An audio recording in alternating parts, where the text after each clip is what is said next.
que le Saint-Esprit, c'est le sceau de la promesse. Oh, oh, oh. Moi je sais qu'il est vivant. Je sais que mon Rédempteur est vivant. Et que le Saint-Esprit, c'est le sceau de la promesse. Oh, oh, oh, oh.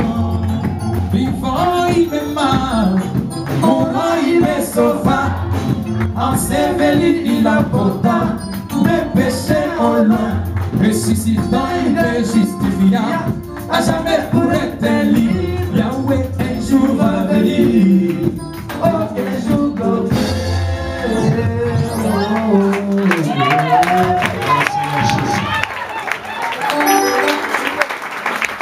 Je vais fermer tes yeux, je vais prier maintenant en recommandant ces instants sous la grâce du Seigneur. Seigneur Dieu de faveur, nous te bénissons parce que tu es grand.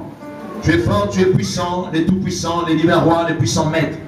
Accepte dans ce moment que l'esprit de vie, l'esprit capable de défendre notre cause, puisse pouvoir s'élever en ce moment. Et que l'avocat suprême, celui qui défend la cause de l'humanité, à cause de son sang versé à Golgotha, puisse dominer au milieu de nous. Je m'oppose contre tout esprit pharisianique d'opposition à la vérité. Je le repousse dans le lieu aride au nom de Jésus.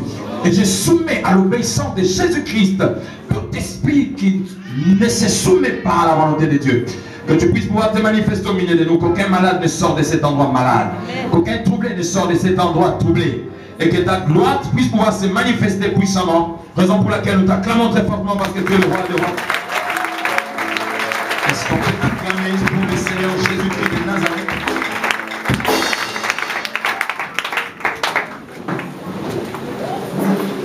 Ouvrez la Bible avec moi dans les livres de Matthieu chapitre 4.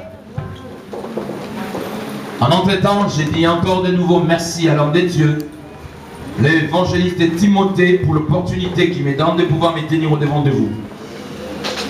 Et j'ai béni particulièrement toutes les personnes qui ont obéi à ma parole. J'avais dit, les téléphones qui servent de fois pour critiquer les gens, pour parler de mal de gens, j'avais donné l'ordre à ce que les gens puissent l'utiliser cette fois-ci pour inviter des gens. Et je crois à ceux qui ont été obéissants à ma parole. Laisse que les dieux qui marchent avec moi puissent pouvoir venir à l'aide en ce moment que je parle au nom de Jésus. C'est comme si je bénissais quelqu'un ici. Amen. Alléluia. Nous sommes dans les livres de Matthieu chapitre 4.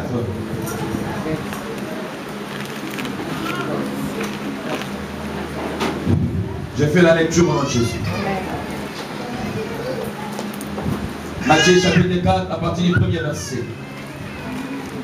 Alors Jésus fit monter par l'Esprit. Évitez-moi ce que vous êtes en train de faire, s'il vous plaît. Et en ce moment, je demande au protocole d'éviter tous les va-et-vient parce que quand je parle, c'est Dieu qui parle.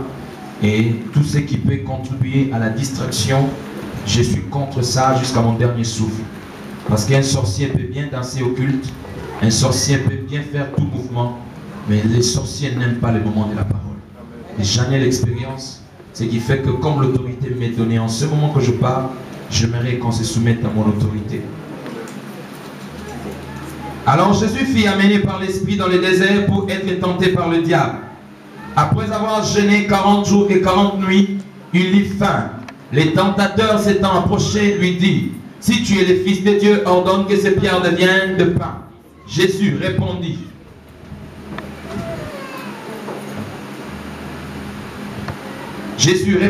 il est écrit, l'homme ne vivra pas de pain seulement, mais de toute parole qui sort de la bouche de Dieu. Le diable le transporta dans la ville sainte, le plaça sur le haut du temple et lui dit, si tu es le Fils de Dieu, jette-toi en bas, car il est écrit.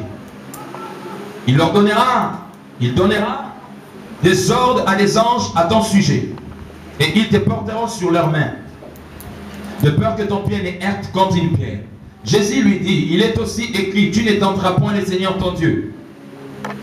Le diable, verset 8, les transporta encore sur une montagne très élevée. Dites-moi, sur une montagne très élevée.